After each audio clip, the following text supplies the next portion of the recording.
Quick disclaimer before I start the reaction. There will be swearing in this video. Not from me, but the video I'm reacting to. So if you're like, I don't know, like 8 or like your parents don't allow you to swear, I recommend a click off of this video. Anyways, how it's made sprinkles. Believe it or not, cake sprinkles have been around since the late 18th century, when French confectioners used them as decorations. Okay. Chocolate sprinkles are believed to be invented in 1936 by a Dutchman responding to a little boy's request for a chocolate bread topping. Trump right now screaming. British people stupidly call sprinkles hundreds and thousands, because their dumb nomenclature doesn't bother accounting for if there are less than 100 sprinkles at any given time. Okay. But that's at least not as bad as people who call sprinkles jimmies. God forbid. Who the heck is Jimmy? And what business does he have getting his grubby mitts on my cupcake toppings? Cake sprinkles come in a variety of colors, as well as pink. They're found decorating many treats from cupcakes to cookies to dessert hot dogs. They can quickly turn a bland, mediocre dessert into one with 6 times the sugar content. A variety of liquid and powdered narcotics are among the ingredients used to make these dessert decorations. Fat chips are also an ingredient. A worker adds a tiny plastic bucket's worth of fat chips to the mixing tank, which is the standard unit of measurement for sprinkle creation. The mixing tank also doubles as a koi fish pond. The koi fish have been removed as they are pre-diabetic. Meanwhile, Strong Marcus adds powdered sugar to a dry mixer, roughly 19 tiny plastic buckets. Different colorants are added, such as this one made from pomegranate, this one made of liquid black, and this one that's pure melted additives. This batch will turn into whatever the fuck color this is. During filming, the factory's sewer line accidentally broke, which was captured by our cameras on film. This batch was ruined and promptly scrapped for a new one. Please ignore the fact that the ruined batch is being placed into the mixer. The factory's legal department has pinky promised us that they didn't use the tainted batch. Later, the mixer is open to reveal the factory has accidentally made bubble gum again, instead of sprinkles, which is a colossal fuck-up. The workers are punished with forced labor in the bubblegum mines until they can harvest enough materials for another batch of sprinkles.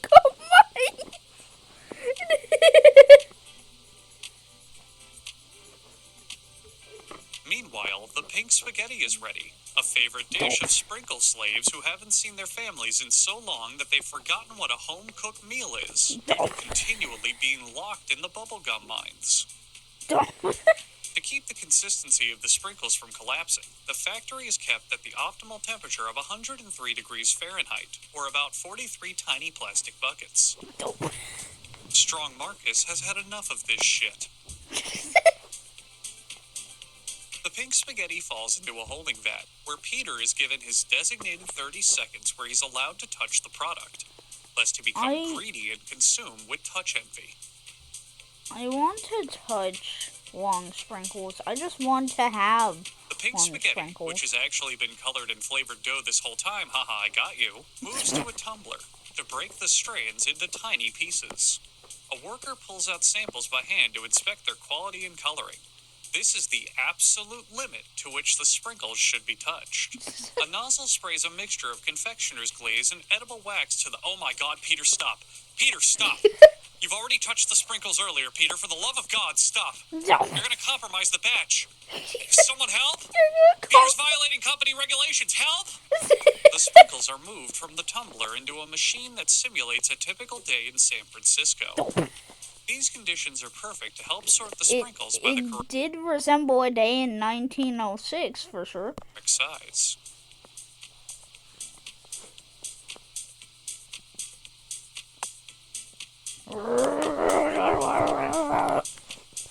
These sprinkles here were designated for people who are colorblind. What? As you can see, they come in white, pink, brown, yellow, brown, brown, bluish brown, and mystery color. All the shades of brown are mixed together to create a batch to be sent to an optometrist office. Oh, that actually looks so cool. It looks Peter, like a Peter, slime. no! Why? No, Peter! Why, Peter? Why? Oh, I think I'm gonna be sick. Once the sprinkles have been mixed, it's onto the sprinkle filling machine, which uses a jet of air to rinse the inside of the bottles with the different sprinkles. Then it's onto the capping machine, which we all wish was just more footage of the filling machine. Stop the cap, literally. Then it's off to the labeling area, where various warnings about how much the sprinkles have been fondled are applied to the bottle. Here's a fun sprinkle game you can play at home. There's an image of a penis hidden in this pile of sprinkles.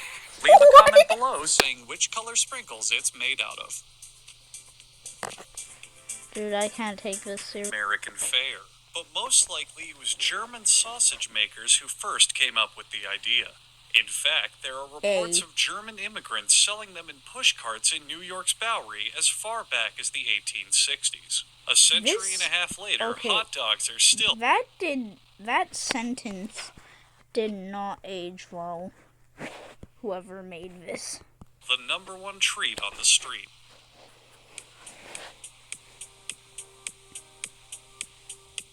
Each individual hot dog is made from a mix of pork, beef, and 2,040 chickens. The cuts of meat they start with are called trimmings and come from animals that are too sick to be housed in typical meat production plants. This whole time I've been eating slop. The trimmings are pushed through grated metal plates, simultaneously grinding the meat and producing strings for high-quality mops.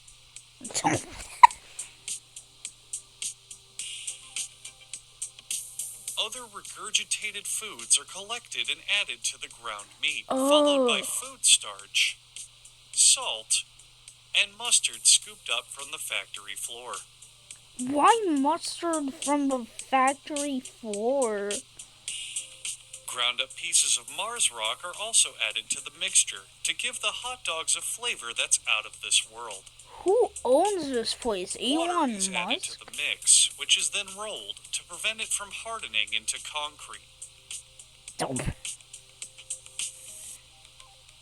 corn syrup is also added, because all food products in America are legally required to be at least 10% sugar. Is that like liquid corn syrup?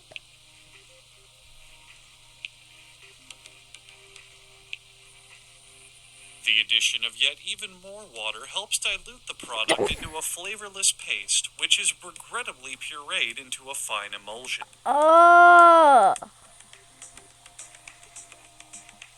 Long rolls of plastic wrap are loaded into the stuffing machine.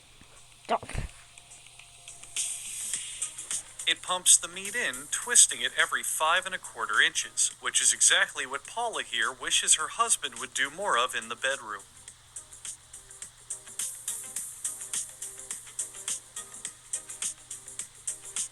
It takes just 35 seconds to make a chain of a whopping 10 hot dogs. Then these hot dog chains are linked together and loaded into another machine, ordering them by color.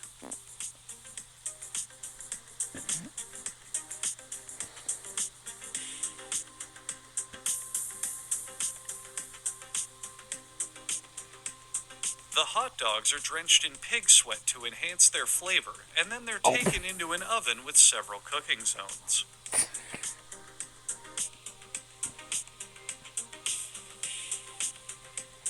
Hot out of the oven, the hot dogs are drenched in chilled pig sweat, this time to cool them down for packaging. Why pig sweat? The black stripes on the hot dogs disappear for no reason, and a small child in disguise as a factory worker plays with his food.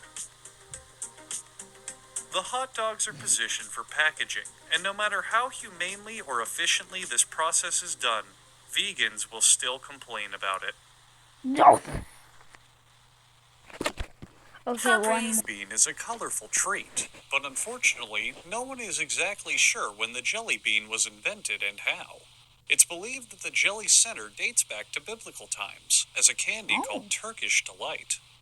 Many centuries later, the outer shell was added, thus making jelly beans we know today.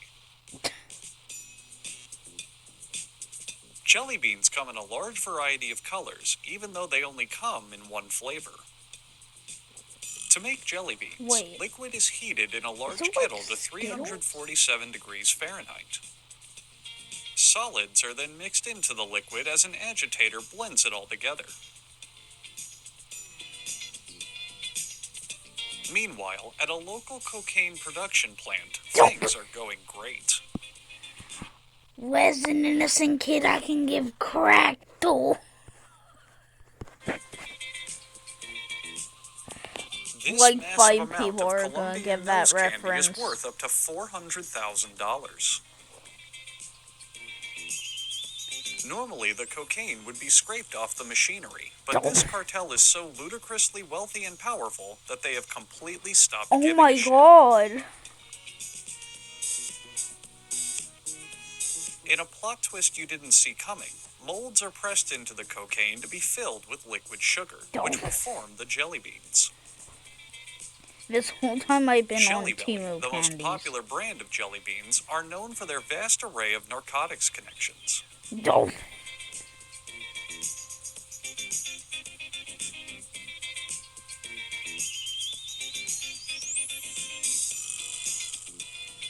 The jelly bean centers are then moved to a drying room to cool and harden for 24 hours. Notice how some of the cocaine spills into the batch, adding to the jelly bean's addictive quality. Oh! Noted.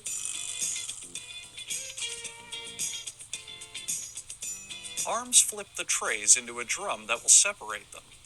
Half of them will continue into the candy factory, while the other half will wind up on the streets of Southside Chicago. Why Chicago?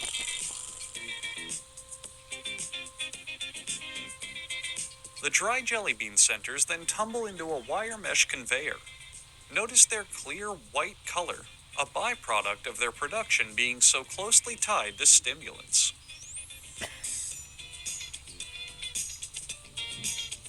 The jelly beans then ride through a sugar vapor condenser and into a sugar drum.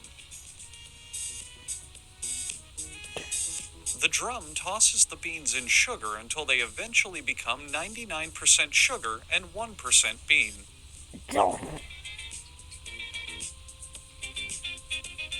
In another part of the factory, Liquid returns. And this time he's not alone, joined by anti-hero Blue Liquid. And with a little help from his sidekick, Wage Slave, Liquid tries to stop the growing drug problem directly at its source.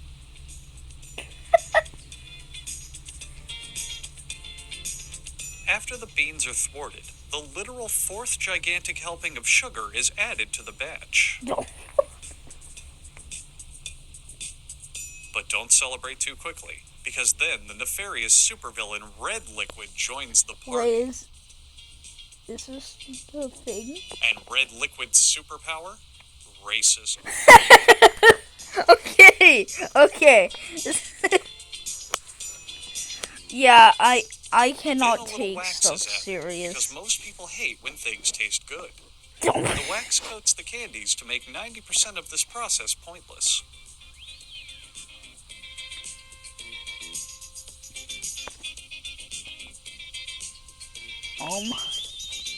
Then the jelly beans stop spinning and air dry.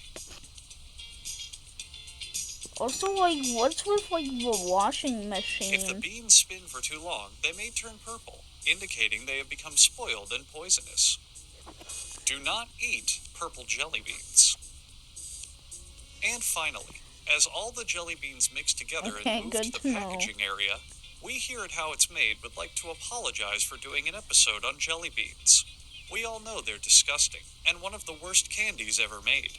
but we felt obligated in our educational duties to show you where these vile hellspawn came from.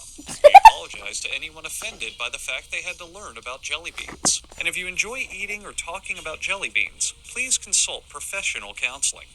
There are people... Okay, so that was how it's made. Yeah.